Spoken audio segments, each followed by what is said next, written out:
first impressions of the newest bag to enter my collection.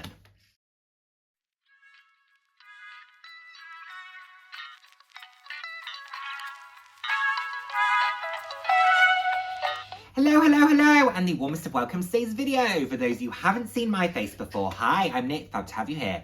Those who have seen my face before, thank you so much for joining me again. Hope you enjoy my videos. I put out videos roughly 2 to 3 times a week on a range of different topics, anywhere from fashion, slightly more personal topics. So if that sounds like something you'd be interested in, please do head down, hit subscribe, and turn on the notification bell. I love chatting with you all.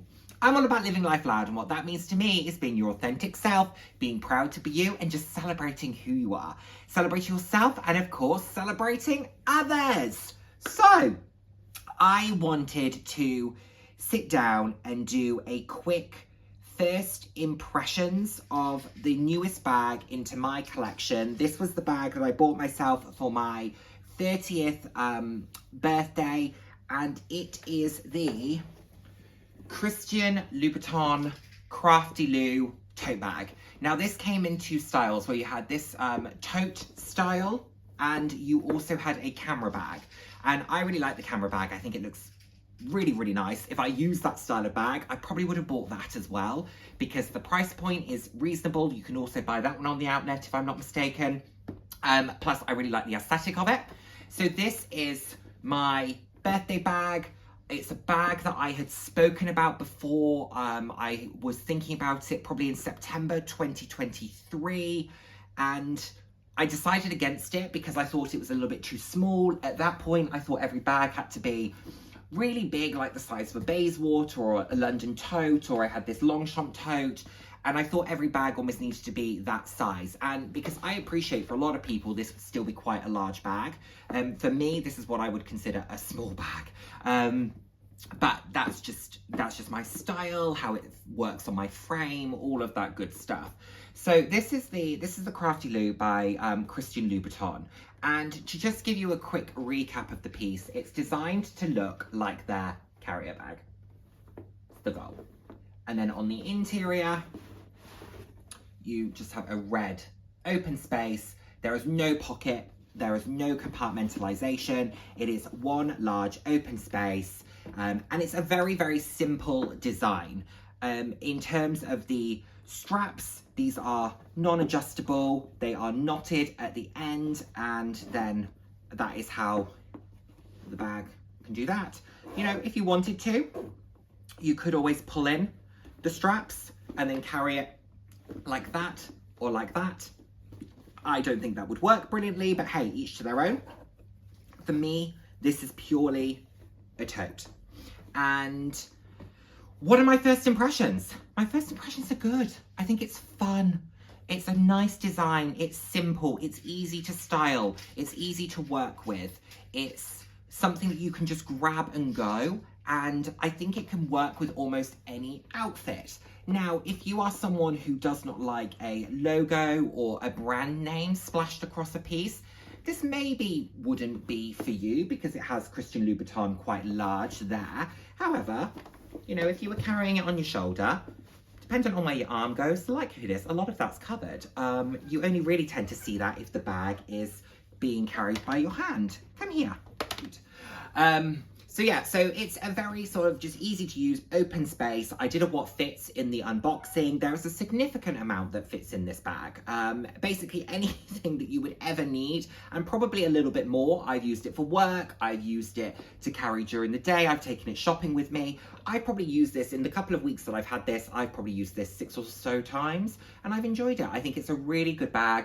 I think it's been a pleasure, actually. It has, and it was one that, like I said earlier, I wasn't sure about when I first saw it, and then now that I've got it, I'm really pleased that I went for it. But at the time, had I bought this 18 months ago, I would have regretted it. I don't think it would have worked for me. So sometimes it's just about timing, isn't it? And just knowing when to buy something, and actually in some instances when not to, and to just leave it alone. So I'm glad to have this piece. It's nice to have something new in the sea of Murakami unboxings, because I was getting a lot of FOMO about those. And there was a piece in particular which I've spoken to you about, but I'm glad that I've got this to kind of occupy my mind.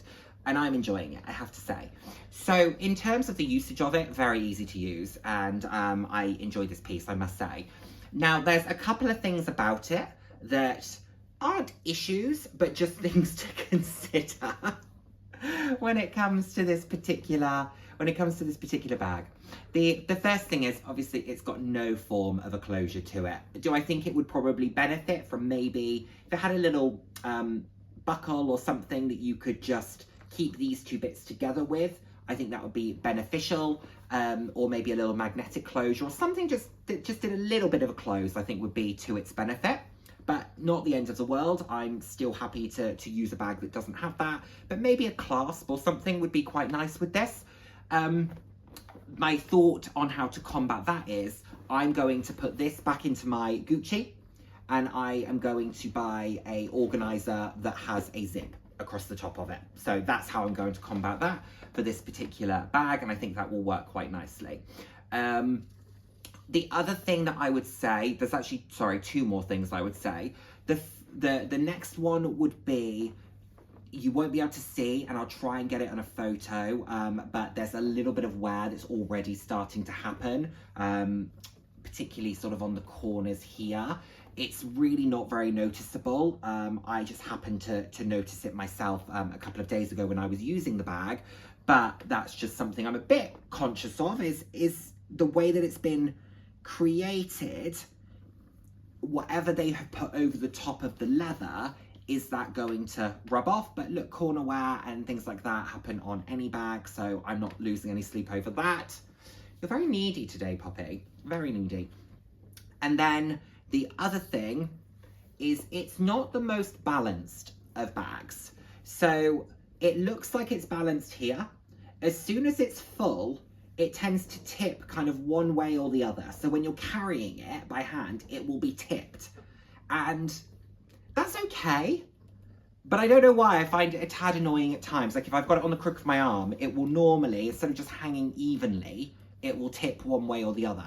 Now, of course, I can put all of my items in so that it perfectly balances and the weight distribution is even, etc. If I'm out shopping and I'm throwing stuff in my bag, I'm not checking that the weight distribution is even every single time, maybe when I left the house, but as soon as that wallet comes out for the first time or whatever it may be, the weight distribution's thrown off. So that's another thing that I haven't noticed in other bags in the same way that I have with this one. So yeah, it's a funny one. It's a funny one. Maybe a tad the Gucci, but not much. It's definitely more pronounced to me. So my first impressions overall are really positive. Those things I've just mentioned there are nitpicking, to be honest. And for what I paid for it, I paid £485 for this. Got a 20% off coupon code. It would have been $580. RRP when it first launched, it was around 1,000. So I got this for circa half price. So I'm really happy with that. I think I got it for a really good price. And it's a really nice addition to my tote collection. And in terms of what I would say are its direct competitors within my collection, I would say the Versace Crystal embellished towel tote is probably a direct competitor of it. Different reasons that this works better, different reasons that this isn't as strong. Both I really enjoy using. Both I think are very glamorous and very visually impactful. The Longchamp tote, the Essential tote, is probably a competitor of it as well. I would say this really is a fantastic bag. Fantastic bag. For what you pay for this bag, I think it's absolutely brilliant. Absolutely brilliant. I can't recommend this enough. So this is, in terms of cost per wear, in terms of durability, in terms of structure and construction, this is a really, really fantastic bag. So yeah, this is definitely a competitor to it. In theory, this is a better bag. This is also a better bag than the Versace. But of course, we buy different bags for different reasons. But this is definitely the more practical choice. This is the better choice, I would say, if you were on a finite budget and you wanted a tote in a medium size. This is a better choice. And then I also have my Gucci Supreme padlock tote, which is in the canvas, the coated canvas. This is definitely a more luxurious bag, I would say, than the Louboutin, just because this is very, very simple in its execution and its construction. It's well done, but it's very simple in how it's done that. So this is, although it's coated canvas, it still feels very luxurious. The hardware is lovely. The shoulder straps with the chain and leather mix are very nice. This is a really great piece, I have to say. The lining on this is lovely because it has this almost peach suede lining. It's got pockets. It's well thought through. This is still available as a bag that you can buy in a different color combination. So this is great. So those are probably the direct competitors in my collection to that particular piece. Where does it sit in them? I would say as a bag, let's be very honest, as a bag to use and to carry things, and as a tote, the Longchamp is the best, followed by the Gucci, followed probably by the Louboutin, followed by the Versace. Those two, give or take, could swap because capacity is better on the Versace and it has a better strap drop. I feel more secure carrying this. This is more weatherproof and it handles heavier. It feels more comfortable carrying heavier products in this than carrying them in the Versace, although both I think are very sturdy. Looks wise, I would say they're all probably fairly similar. The Longchamp is possibly aesthetically my least favourite, but it's still pretty up there. I think it's still a really beautiful bag, but how can you compete with something like this? Or the fun and whimsy of this?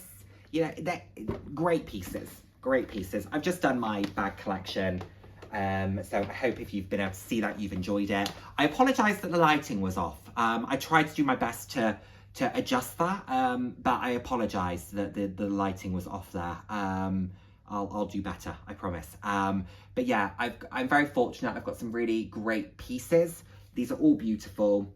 I recommend this size of tote bag. I've got a fair few, and I'm trying different brands. So all in all, would I recommend this? I think know what you're buying. I think know what you're buying. If you're looking for just pure practicality, no. If you're looking for whimsy and aesthetics, yes. If you're looking for a combination of the two, yes. But would it be my first stop? No. I think there are other tote bags that offer beauty and practicality before you need to stop here, unless you just love this concept or you are obsessed with Christian Louboutin. But it wouldn't be my first stop of a bag. Would I recommend it? Yes, if this was what you were in the market for.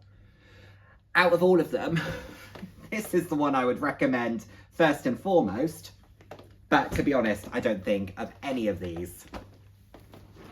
I don't think of any of them you can go wrong. So that's where we're at. That became more of like an all-encompassing review, didn't it? Not just a first impressions. But there we have it, everyone. Thank you so much as always for watching. I look forward to seeing my next video. Take care, everyone. Bye now. Mwah.